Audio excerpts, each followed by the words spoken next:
thing. I've never even heard of them having money problems before. Like they don't. They're fine. They have money. Like if they want to do something. So like that's why that's bad reputation. You made that all but up. nobody challenged No, That- I thought the it was problem- Oh, big. I told heard they. Evelyn to say it was the Yeah. 14th in the GDP. Yeah, So. the Oh, I problem- mean, what we're doing. The problem with this round as far as judging I was is- reading like they aren't getting more paid soldiers because they can is what I was reading. No, that's not true. Now I know. But another thing about this Case. round in judging Can we is close that this door? Oh, I'm sorry. absolutely. Sorry. Another problem is that you actually have to go. You have to go with the things that were said, right? So like the reality was like I disagree that that is true on opposition's part. Like Otto was wrong in what he said.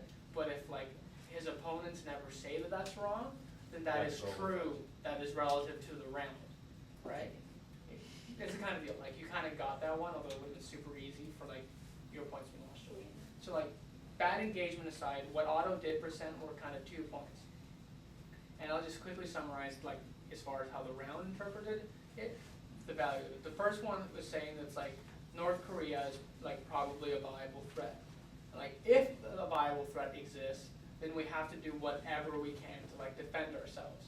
And then the second point, which needed to be the most important part of this debate for your side was like this concept of like, okay, here's how conscription directly helps in like the North Korean threat. And the analysis, which I'm for the most part doing for you, was that like if South Korea removes conscription, it gives a clear message to the world that North Korea is no longer a viable threat. If you have this mentality in the world, then like North Korea is unopposed, and that's bad.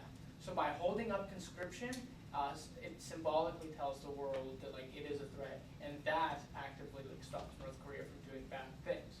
The inverse is if South Korea removes conscription, then it tells its ally partners and the world that like there's no threat, and North Korea will easily be able to conquer like South Korea.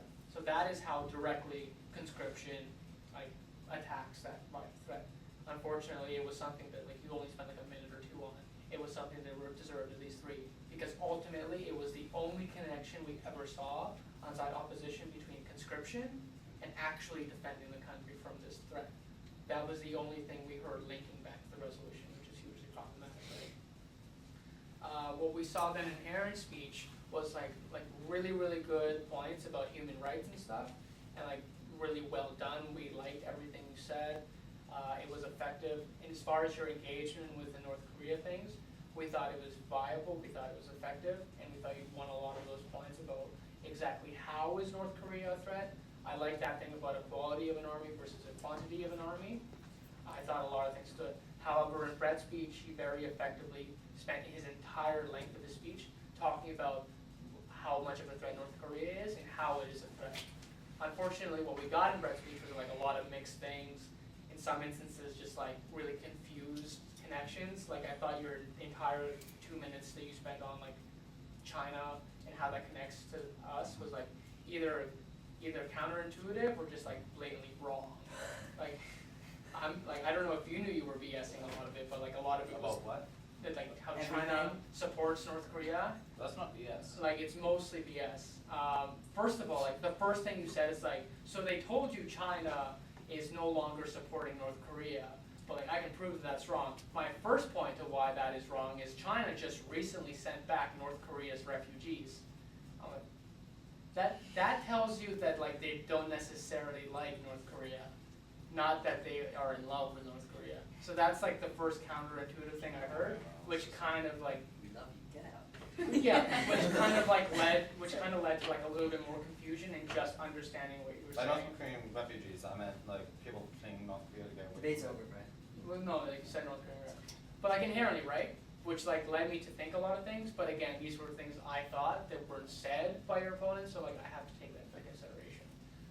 What you were very effective doing, at least again relative to the truth of the round, was you did prove that North Korea is A, crazy, B, violent, and like yes, a threat to South Korea, absolutely, and not the entire world.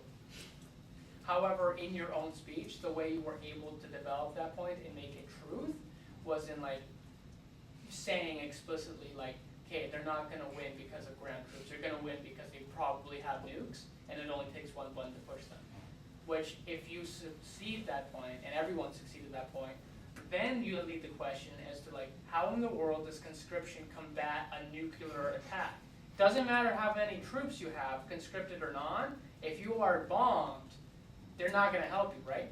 So that's why, again, it was very difficult to like analyze the winner of this round, because the only thing we had linking this threat being combated by conscription was this very little thing that Otto made in his speech about like the cry for help analysis, which like Haney and Morgan didn't actually understand as a point.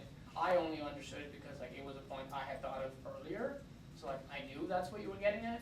But again, like it was really, really propped up. It wasn't a solid point. So that's why we came to that decision, because even though it was really messy, what you guys inevitably did was like Otto said like, if there is a threat, it's okay if we violate certain rights for like the well-being of everyone, as long as there's like a tangible threat that we can oppose. Okay, granted. The second part of that is like saying, it's like, here's how conscription combats that threat, right? In which you kind of did a little bit.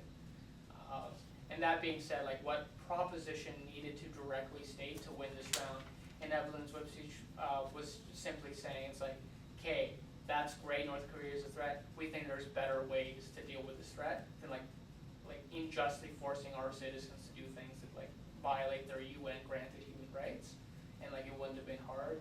Secondly, like they did come up with really, really good points and convincing arguments to why South Korea and North Korea were kind of on like towards a pathway of peace, or at the very least like good relations. Like even Evelyn was good enough to like reintroduce these points in her whip speech about how like the leaders of these countries are like integrating directly, and also like this trades argument that Aaron presented right away.